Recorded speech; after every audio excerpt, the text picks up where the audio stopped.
Portanto, estamos a começar o ano letivo, também aqui na AESE. Estamos a começar da melhor maneira com este Fórum PADIS online.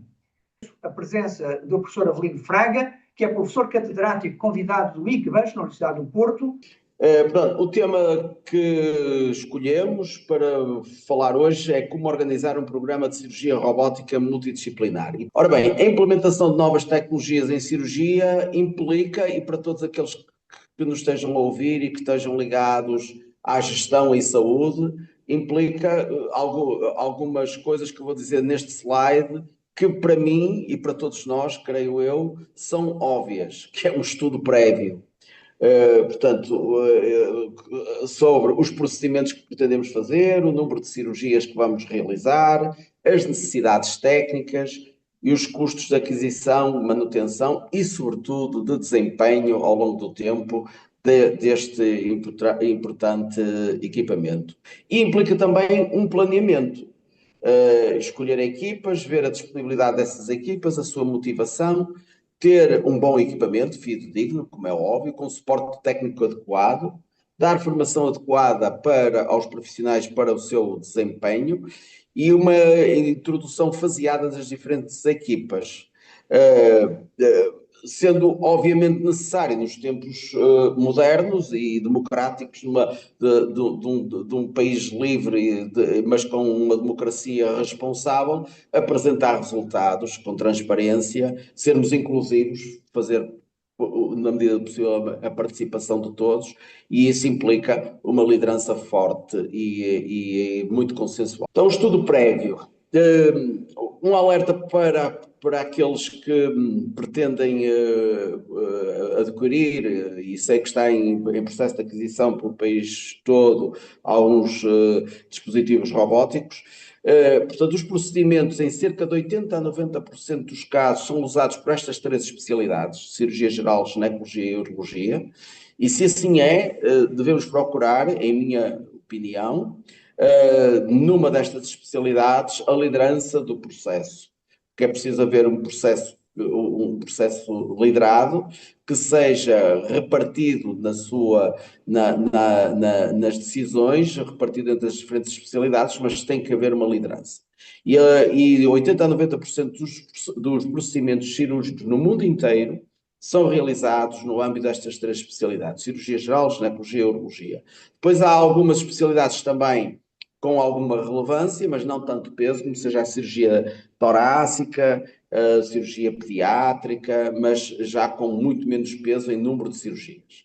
O número de cirurgias deve ser superior a 200 por ano, e se for 200 por ano será, reparem, apenas uma cirurgia por dia útil. Portanto, se um hospital pretende comprar um equipamento e não tem movimento cirúrgico que justifique um número, pelo menos desta ordem de grandeza, que é para ter, digamos, massa crítica e atingir as curvas de performance, então se calhar é melhor não comprar o equipamento, vai ter um equipamento pesado, caro, parado. Portanto, no mínimo 200 cirurgias por ano, isto é uma cirurgia por dia útil da semana. Ver quais são as necessidades técnicas necessárias para aquele hospital e ter atenção aos custos. Os custos de aquisição, os custos de manutenção destes equipamentos e, sobretudo, os custos de desempenho. E portanto, isto exige um planeamento. Escolher equipas. Aqui no nosso hospital, na primeira reunião que eu tive com os meus colegas, expliquei-lhes que as pessoas teriam que estar disponíveis para fazer cirurgia das 8 da manhã às 8 da noite, e é esse o nosso plano, continua a ser o nosso plano atual, em vigor. Segunda a sexta-feira operamos das 8 da manhã às 8 da noite, numa sala dedicada à cirurgia robótica. Ter um bom equipamento, como é óbvio, com suporte técnico adequado, que foi nossa exigência que no início, até estarmos à vontade com o manuseamento do equipamento, tivéssemos o suporte técnico da casa que nos forneceu o equipamento. Ter uma sala cirúrgica adaptada. O ideal é ser uma sala já com dispositivos digitais acoplados para permitir potencializar tudo o que a cirurgia robótica pode ter, que além de cirurgia robótica é todo o mundo do digital que vem ou pode e deve vir a reboque da cirurgia robótica. O ideal é que fosse também uma sala híbrida. Ter formação adequada, que é fornecida pela casa que, ou deve ser fornecida obrigatoriamente pela casa que vende ou disponibiliza o equipamento. E, em minha opinião, não se devem as equipas ser introduzidas todas ao mesmo tempo, mas uma introdução faseada, acompanhando, permitindo que as equipas vão atingindo a sua curva de performance cirúrgica, de modo a que mais equipas se formem. Eu chamo a atenção para aqueles que não são médicos que a cirurgia robótica não é mais que cirurgia laparoscópica assistida por robô. E, portanto, em minha opinião, devemos permitir que depois de uma equipa seja formada e tenha um bom desempenho cirúrgico, que a introdução de outras equipas para que ninguém fique excluído, desde que os colegas tenham, os profissionais tenham disponibilidade de trabalhar a tempo inteiro no dia em que estão a fazer cirurgia robótica. Demonstramos já nessa altura que se poupássemos um dia de internamento com a aquisição do sistema robótico, essa poupança de um dia de internamento, da diária de um dia de internamento, permitia o pagamento do acréscimo dos custos por termos cirurgia robótica. Portanto, o nosso objetivo foi dotar os nossos cirurgiões com o melhor equipamento disponível. Portanto, escolhemos equipas cirúrgicas que já tinham grande experiência e grande performance com a cirurgia laparoscópica. E, portanto, toda a formação que devemos fazer em cirurgia robótica, e nós fizemos-la em Orsi, na Bélgica, foi feita com base na simulação, foi feita recorrendo a simuladores, recorrendo a exercícios que fizemos sempre em grupo de 2, simulando a introdução dessas equipas cirúrgicas, por vezes em Orsi, em laboratório animal, treinando o funcionamento do robô e as estruturas robóticas e o manuseamento do robô, primeiro em animal e depois assistindo a cirurgias, e quando começamos tivemos sempre a presença de proctors, isto é, cirurgiões com grande treino cirúrgico. Depois, um aspecto muito importante é a concepção de uma sala cirúrgica. Em nossa opinião, deve haver uma sala dedicada à cirurgia robótica, que deve funcionar, como lhes disse, das 8 da manhã às 8 da noite, para acondicionar os equipamentos. Isso implica um estudo prévio, portanto, não pode vir primeiro o robô e depois escolher a sala, tem que ser o contrário, isto é, nós temos que ver em que sala vamos colocar.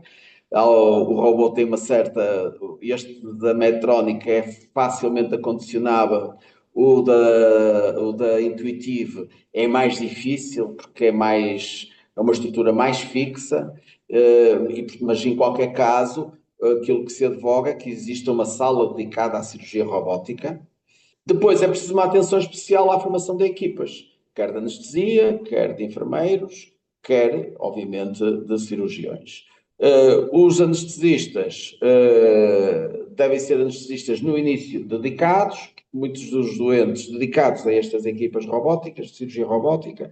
Os doentes, por vezes, estão em posição de Trendelenburg forçado, por vezes os braços robóticos podem interferir, ocupar algum espaço que dificulte a atividade dos anestesistas, e é necessário a compreensão das equipas anestésicas e, portanto, envolvê-los para não encontrar obstáculos de natureza, digamos, humana na realização destas cirurgias, e, portanto, todas as equipas estejam comprometidas com o sucesso do programa.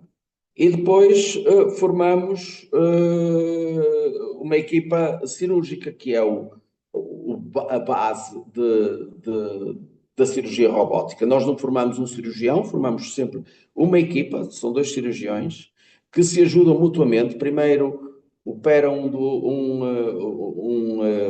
num doente, um é cirurgião e o outro é ajudante, e na cirurgia seguinte trocam de posições, de modo a termos uma equipa verdadeiramente que umas vezes é cirurgião e outras vezes é ajudante. E quando esta equipa atinge a sua curva de performance, nós introduzimos uma segunda equipa, de modo a que Mais tarde, quando no nosso hospital, foi ao fim de meio ano, as equipas tinham a sua formação completamente feita, introduzimos segundas equipas e atualmente, portanto, como é que escolhemos as equipas?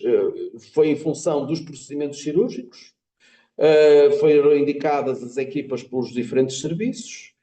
Dissemos logo, foi uma condição indicar qual seria a equipa seguinte, para, portanto, toda a gente se sentir incluída, isto é, depois daqueles colegas que vão para a formação e começarem a operar e atingir a sua curva de performance, sabia-se quais eram as equipas seguintes e, portanto, havia sempre a expectativa de que todos que fossem e são envolvidos, e foi também uma oportunidade para rever protocolos pré-operatórios, protocolos pós-operatórios, de qualidade do trabalho realizado. Começamos por introduzir a cirurgia radical de cancro da próstata e a cirurgia esófago-gástrica.